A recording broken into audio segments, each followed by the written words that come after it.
Salut les potos, aujourd'hui je vais vous parler de la chasse sous-marine en Corse du Sud pendant ma période de septembre début octobre.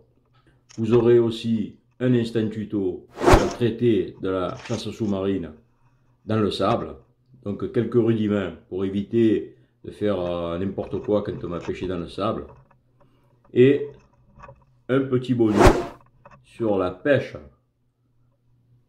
à l'indienne de la surface en plein eau. Alors là, normalement c'est le moment où je vous dis ceux qui ne sont pas abonnés, abonnez-vous, etc., etc. Alors ceux qui ne sont pas abonnés, abonnez-vous, ça c'est clair. Ceux qui sont abonnés, n'oubliez pas de mettre la petite cloche. Tout le monde, n'oubliez pas de mettre la petite cloche, parce qu'en ce qui me concerne, j'essaye de faire des vidéos avec des contenus. Je suis tout seul à pêcher, c'est moi qui filme, c'est moi qui fais les montages, les sorties, etc., etc. Et donc vous devez comprendre que je ne peux pas avoir une régularité à toute épreuve sur le net, sur YouTube. J'essaie de vous mettre en plus des contenus intéressants. J'ai de très très bons échanges avec vous. Et donc si vous mettez la petite cloche, comme c'est pas régulier, dès que je posterai une vidéo, vous serez au courant. En fait, cette vidéo, j'ai mis un petit moment à la sortir parce que j'avais quelque chose qui me pèse. C'est-à-dire qu'il y a deux gars qui ont disparu juste au début de mon séjour. Deux gars qui étaient youtubeurs, chasseurs sous-marins. On avait tissé des relations, des échanges sur YouTube. C'est Mika Benchortan de la chaîne YouTube Sark06 et Cosimo Piccini de la chaîne YouTube Cosimo Piccini. C'était deux youtubeurs chasseurs sous-marins qui ont disparu avec la même passion que nous. Et j'ai été profondément touché de leur disparition. Et c'est pour ça que cette vidéo, je veux leur dédier, pour pas qu'on les oublie. Vous pouvez aller voir tout ce qu'ils faisaient sur leur chaîne YouTube. J'ai mis le lien dans le descriptif de cette vidéo. Voilà, je vous ai tout dit, ce que j'avais sur le cœur. Je tenais profondément à parler de ces deux personnages. Et c'est pour cette raison que j'ai un peu traîné, parce que je ne savais pas comment faire. Je ne savais pas comment faire, comment vous dire, comment j'ai été profondément touché par leur disparition. Et donc je leur dédie cette vidéo.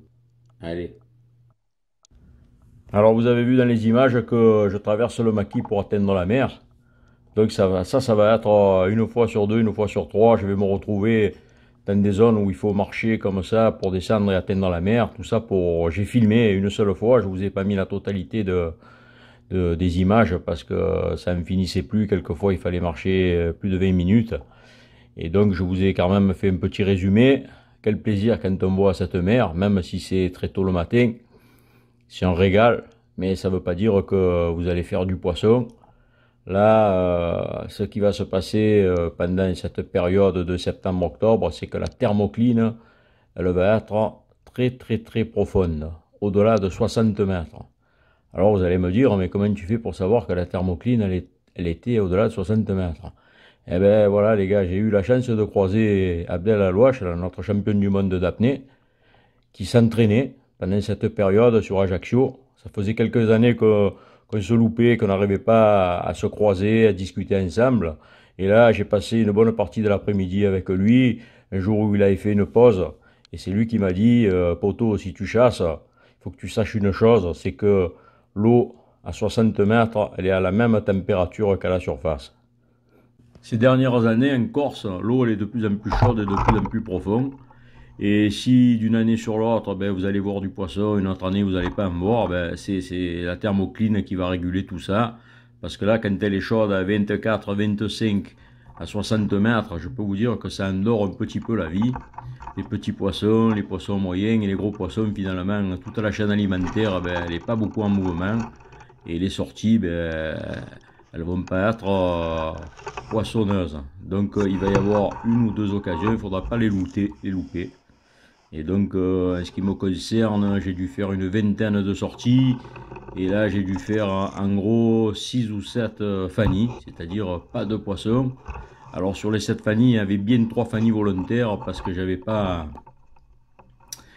sélectionné le poisson que je voulais tirer. Vous allez voir ça dans la suite de la vidéo.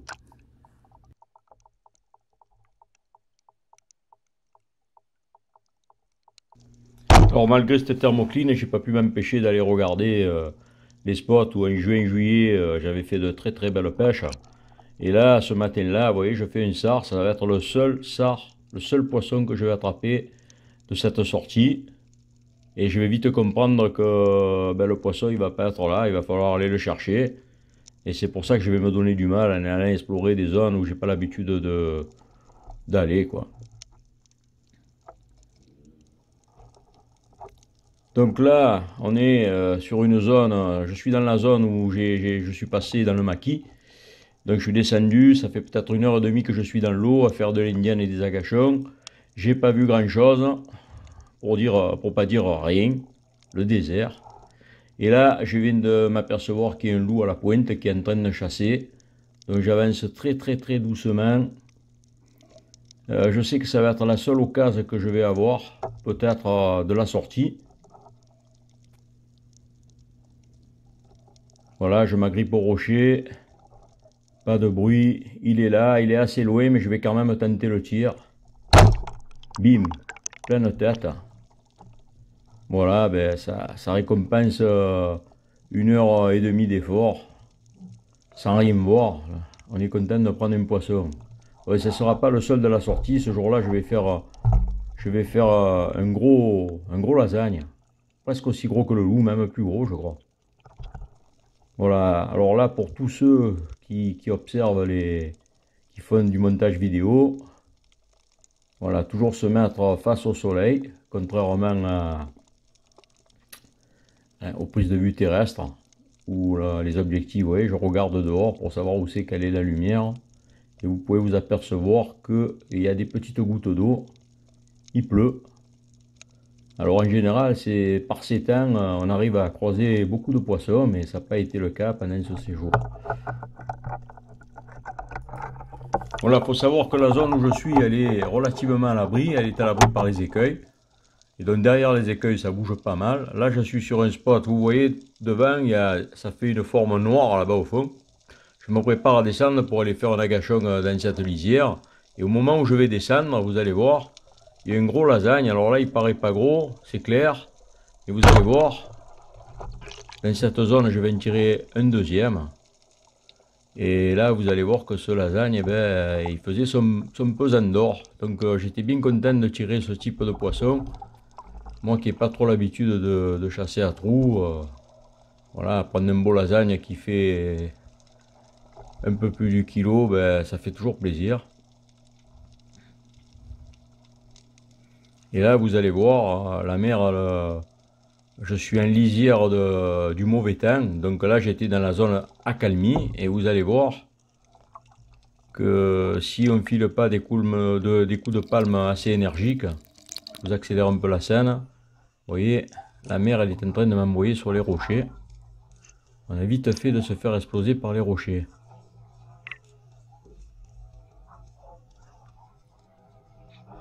La zone, elle était calme. J'avais espoir que dans la zone tumultueuse, je pouvais voir un beau poisson. Un peu plus loin, là où je devais faire l'agachon, j'ai fait mes agachons en limite de mauvais temps. J'espérais voir du dentis, mais ça n'a pas été le cas ce jour-là. Donc là, vous allez voir, voilà, là je vous fais voir la scène. Donc vous avez les écueils et vous avez la zone dans laquelle moi j'ai chassé. Je suis arrivé jusqu'à me pointe des écueils. Derrière les écueils, il y avait mauvais temps, mais il n'y avait pas de vie, il n'y avait pas plus de vie que d'habitude. Et je suis resté un bon petit moment à faire des agachons dans cette écume. Mais bon, en vain quoi. Voilà, bien content d'avoir fait un loup et un lasagne ce jour-là. Voilà, là c'est un autre jour, c'est à la mise à l'eau. C'est sur une technique de pêche. J'ai repéré la dorade et je descends franchement. Pourquoi? Parce qu'on est au lever du jour. C'est le matin, bonne heure. Le poisson, il est à peine réveillé. Et bim, voilà, un carreau. Donc le poisson, il ne faut pas hésiter à aller dessus. Parce que le poisson, ben, il est comme nous. Hein. Le matin, il se réveille à peine. Il ne s'attend pas à voir un pêcheur sous-marin. Et là, bim, il faut être assez opportuniste avec le poisson quand on en voit un. Et il ne faut pas hésiter à tenter sa chance. Là, malheureusement, cette petite dodo, ben, elle va faire le plaisir de Papy CSM.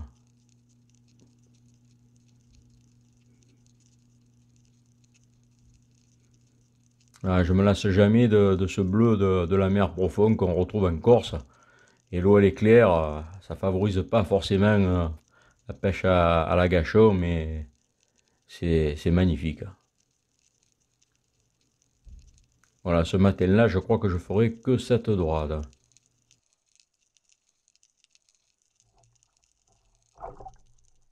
Alors voilà, là c'est une traditionnelle mise à l'eau au lever du jour, comme j'ai l'habitude de les faire. Ce matin-là, ben, le temps il est très couvert. Et l'objectif de la caméra, il s'est pas ouvert assez pour filmer correctement la scène. Bon, j'ai essayé d'améliorer les images. Mais en tout cas, c'est pour vous montrer que la mise à l'eau, c'est toujours quelque chose d'important. Cet endroit qui ne paye pas de mine, ben, souvent je fais un agachon. Vous voyez, il n'y a pas plus d'1,50 m de fond. Et ça m'arrive régulièrement de taper un poisson à la mise à l'eau dans cet endroit. Ce matin-là, ça va être... Vous allez voir, je vais faire un agachon.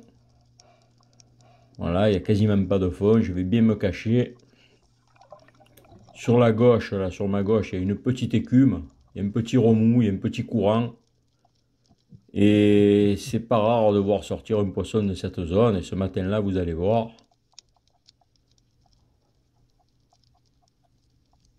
Voilà, on commence à le voir arriver.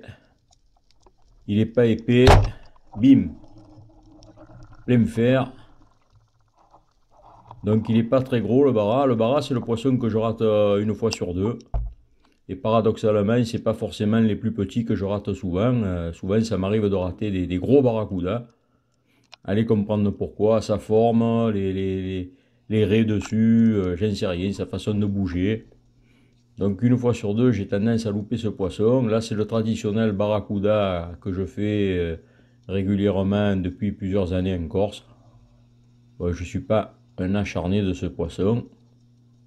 Mais quand vous faites un séjour où la thermocline le rend rare, le poisson, quand vous tombez sur un bara, ben, vous le piquez.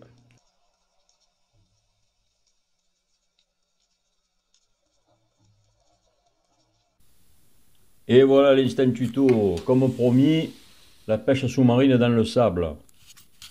Alors, la première des choses à faire, c'est d'avoir un plombage un peu plus conséquent. Avoir 1 kg de plus par rapport à ce qu'on a habituellement. Là, j'arrive, je me pointe sur une plage. J'ai fait plusieurs plages pendant que j'étais en Corse parce qu'il n'y avait pas grand-chose. Et donc, la grande difficulté, ça va être de se mettre à l'eau. Même si la mer elle n'est pas agitée, ben, on s'assoit par terre et après on marche, on se traîne jusqu'à la mer. Et si un jour vous voyez cette traînée sur le sable, ben, c'est pas une tortue, c'est Papy CSM ou un autre pêcheur sous-marin qui s'est mis à l'eau dans cet endroit. Donc là vous allez voir que la grande difficulté, la deuxième grande difficulté pendant l'été, c'est qu'on dirait qu'on est dans une grande piscine qui s'étend à l'infini. Donc là, la visie, elle est au-delà de 30 mètres. Donc on peut imaginer que le poisson, il va avoir du mal pour venir sur vous. Et la technique principale utilisée, ça va être la pêche à l'agachon. Et on peut prendre aussi du poisson de la surface avec une technique particulière. Donc ça sera mon bonus de fin de vidéo. Si vous restez jusqu'au bout, vous verrez ce bonus. Alors, quel type de poisson vous allez rencontrer dans cette zone, dans le sable? Eh bien, on peut rencontrer tous les poissons, quasiment tous les poissons. Là, ben, il y a une raie. Moi, bon, elle est petite, mais je prends pas les raies, je capture pas, je prélève pas les raies. On peut rencontrer de la sole, on peut rencontrer du mulet, du loup, on peut rencontrer du barracuda, de la céréole, de la dorade, des tassergales. Vous allez avoir un bon exemple de tassergale. Si vous restez un peu plus loin, vous allez le voir. Donc là, vous voyez, la nourriture des poissons prédateurs, c'est principalement le mulet. Le mulet, il aime bien fréquenter ces zones de sable.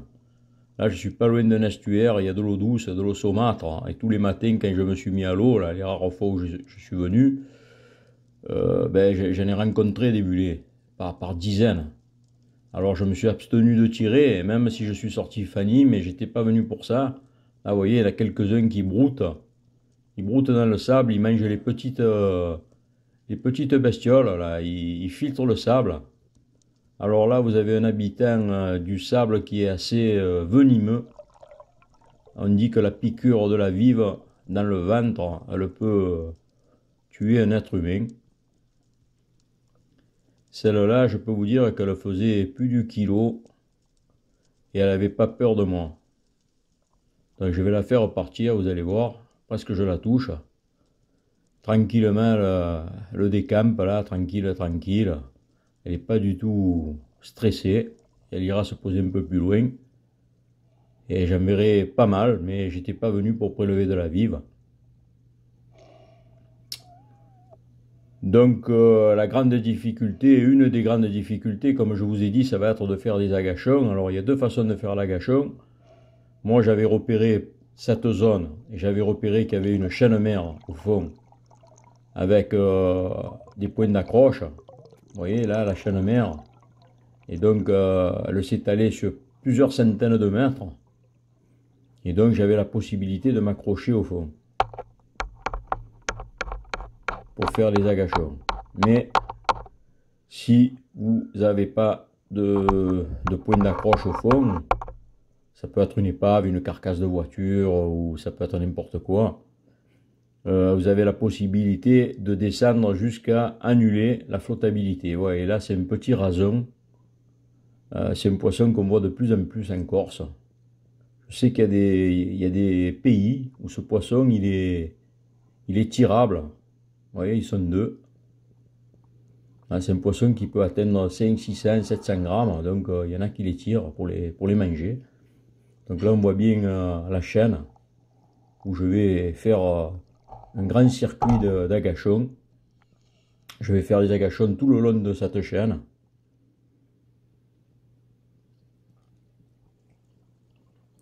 Là on est dans une zone qui est un peu plus profonde. Et donc lorsqu'on va descendre au-delà de 10 mètres, la pesanteur elle va s'annuler.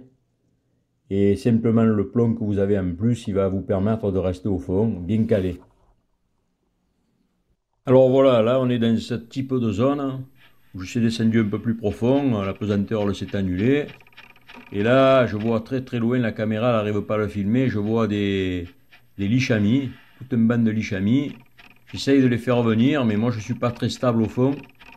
J'ai du mal à trouver ma stabilité, je tape, j'insiste lourdement. Quand finalement le banc il se décide à venir vers moi. Mais manque de bol, le meneur, là vous allez voir, le meneur il va tourner. Et ça va être le signal pour qu'elle parte, donc je lâcherai quand même ce tir. Mais en désespoir de cause, parce que je savais pertinemment que je n'arriverais pas à atteindre le poisson. Mais bon, voilà, vous voyez le meneur il a tourné. Quand le meneur il a senti le danger, ben, il a tourné et les autres ils ont suivi. Donc ben voilà, la difficulté du sable c'est qu'on ne peut pas se cacher, on ne peut pas rester derrière un rocher. Et en plus j'avais aucune stabilité pour aligner le tir. Alors toujours en agachon au fond. Là dans cette zone j'ai réussi à trouver un point d'accroche. Et là je vais avoir un indicateur qui trompe pas. C'est ces petits poissons qui vont s'affoler à un moment donné. Et je vais me dire que les petits poissons ils vont pas s'affoler pour rien. Il y a certainement du prédateur qui doit rôder dans le coin. Voilà, c'est des petits poissons qu'on ne voyait pas systématiquement. Et là, à ce moment de l'agachon, je les vois s'agiter dans tous les sens. Donc je vais regarder tout autour. Je vais décider de remonter. Et pendant ma remontée, au loin, je vais apercevoir un banc de poissons assez imposant. Je me demande à ce moment-là qu'est-ce que ça peut bien être. Je dirige mon arbalète vers le banc de poissons. Et le banc de poissons, il décide de venir vers moi. Et vous allez voir. Je vais voir du tassergal. Alors, pour le moment, des tassergals, j'ai tiré que des spécimens qui ne dépassaient pas le kilo et demi. Et là, j'ai la chance de voir ce banc magistral avec que des pastèques dedans. Je vais viser quand même, je vais aligner le plus gros. Là, il me déroule le moulinet. Et je vais faire une erreur, c'est-à-dire que je vais retenir le poisson. Je vais faire une erreur de débutant quasiment. Je vais le ramener vers moi, alors que j'aurais dû le laisser se fatiguer. Et là, il va se passer quelque chose d'inimaginable. Vous allez voir ce qui va se passer. C'est un poisson assez gros. Vous allez voir, voilà, vous le voyez en bas, il est presque aussi gros que la flèche. Vous voyez, la flèche, elle fait 1,50 m. Et là, bim, il a coupé le fil. Alors sur le coup, j'ai pensé que mon fil il était usé. J'ai tiré d'un côté, lui de l'autre. Le fil il a cassé. Mais après avoir discuté avec des potes pêcheurs qui pêchent ce poisson à la ligne, ben c'est un poisson qui coupe régulièrement le fil. Voilà, les potes pêcheurs, ils ont des bas de ligne en acier pour capturer ce poisson. Et là, ben, j'en ai fait les frais. Le monofil de 140 centièmes coupé net. Voilà, je vous remets le ralenti pour que vous puissiez apprécier cette capture. Et enfin, ce tir plutôt et ce décrochage. Voilà, le poisson, on peut apprécier sa taille. Ma flèche, elle fait 1,50 m et vous allez voir, le poisson là, quand il est tout long comme ça, on voit bien il est autour d'1 mètre ce poisson, facilement. Là, il coupe le fil et je me retrouve avec le fil tout mou. Je remonte ça à la surface. Et je me dis que ce poisson, à égalité de poids, ben, c'est peut-être un des plus puissants qu'il puisse y avoir dans la mer. J'espère prendre ma revanche une prochaine fois. Je ne perds pas de vue que dans ces endroits sableux, même si on enchaîne les agachons les uns après les autres, on ne voit rien, ben on finit de temps en temps par rencontrer du poisson et de belles tailles, quoi. Voilà, j'ai rien attrapé d'exceptionnel dans le sable, mais j'ai fait de très très belles rencontres. Et je vous engage à le faire quand c'est possible de le faire. J'espère que cet instant tuto il vous aura appris pas mal de choses. En tout cas, si vous avez des questions, n'hésitez pas à les poser, j'y réponds toujours concernant cette pêche. Et des instants tuto, il y en aura d'autres. Alors, si vous n'êtes pas abonné, ben, c'est peut-être le moment de vous abonner et de mettre la petite cloche.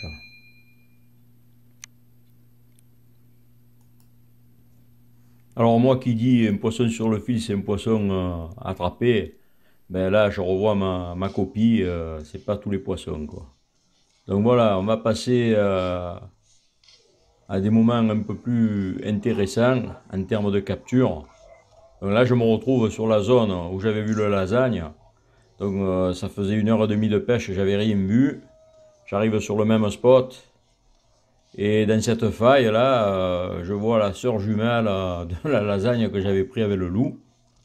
Et ce matin-là, je vais avoir des surprises parce que bien après, je vais réussir à tirer une coryphène. Voilà, bim, le lasagne. Donc, un joli poisson qu'on ne croise pas souvent de cette taille. Donc ça fait plaisir quand on en prend un. Et là, vous allez voir le petit coup d'œil pour regarder d'où vient la lumière. Voilà, je suis bien exposé. Et je ne peux pas m'empêcher de penser à mon ami Gérard Flores quand il fait ses tableaux. Et donc, voilà, peut-être que celui-là, un jour, il aura l'occasion de le peindre. Donc le lasagne dans cette zone, ben, j'y suis allé plusieurs fois et j'en ai pris 2. Donc c'est des poissons qui ont leurs habitudes dans des endroits bien particuliers. Donc là vous me voyez, je suis de retour de pêche et j'ai capturé une dorade coryphène. Alors c'est la première dorade coryphène que j'attrape de ma vie. Je n'en avais jamais pris avant. Et malheureusement la caméra était éteinte, c'est pour ça que je me suis filmé en revenant à la voiture. Pour vous faire partager ce beau poisson. J'ai pu capturer que quelques images, vous allez les voir de suite. Voilà. Parce que la caméra, je l'avais éteinte, j'allais sortir de l'eau. J'ai vu cette dorade coryphène au loin, en tout cas j'ai vu briller. Et là, ça va être mon petit bonus. Comment capturer un poisson qu'on voit briller. J'ai fait plusieurs agachons. Elle n'est pas venue. Et donc, j'ai décidé d'utiliser une technique que j'utilise souvent pour le mulet ou le loup l'hiver. Vous voyez, on met l'arbalète sur l'épaule. Alors là, c'est pas les images du jour où j'ai attrapé la coryphène, mais voilà, on met l'arbalète sur l'épaule pour cacher l'arbalète. On se laisse dériver sur l'eau, sans bouger. On écarte les jambes pour avoir un peu plus de stabilité. Et le poisson, ben, il va finir par venir. C'est ce qui s'est passé avec cette coryphène. C'est de cette façon que je l'ai attrapé, donc c'est mon petit bonus. Pour attraper le poisson, mais quand vous restez, que vous faites le tronc d'arbre à la surface, sans bouger, en cachant votre arbalète, mais le poisson il va finir par vous voir. Ça marche avec quasiment tous les poissons. C'est pas la première fois que je prends des poissons de cette façon. Et ça a bien marché pour la coryphène. C'est un poisson très curieux. Quand elle s'est pointée, j'ai eu qu'à baisser l'arbalète et tirer dans la tête. Le problème, c'est que ce poisson, on ne peut pas le sécher parce que sa tête, elle est tellement proéminente qu'on a du mal à savoir où se trouve la colonne vertébrale quand on vise. J'ai eu beau viser le plus près possible de l'œil, mais elle avait de la vie et là, c'était un cerf-volant dans l'eau. Malheureusement, la caméra, ben, elle a filmé que cet instant que je partage avec vous. Je vous l'ai mis à plusieurs reprises. Parce que c'est un poisson qui est magnifique dans l'eau, les couleurs sont exceptionnelles.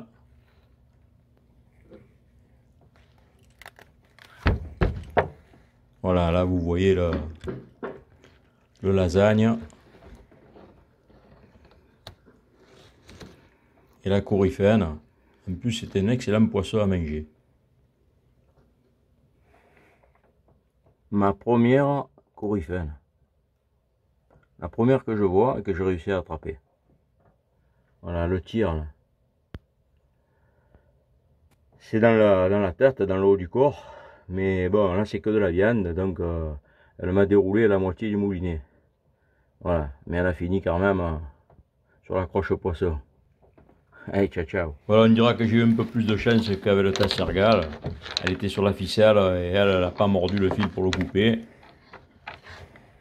Et je perds pas espoir d'attraper un gros tassergal qui manque à mon tableau de chasse. Parce qu'en général, j'ai chopé des tassergals, mais ils ne dépassaient pas le kilo et demi. Des gros comme j'ai décroché, ouais, ça me reste un peu en travers. Voilà, la vidéo touche à sa fin. Si tu es encore là, c'est que ça t'a bien plu. Si tu n'es pas abonné, ben, je te conseille de t'abonner, car des vidéos, il y en aura d'autres. Et ben, salut poto, à la prochaine.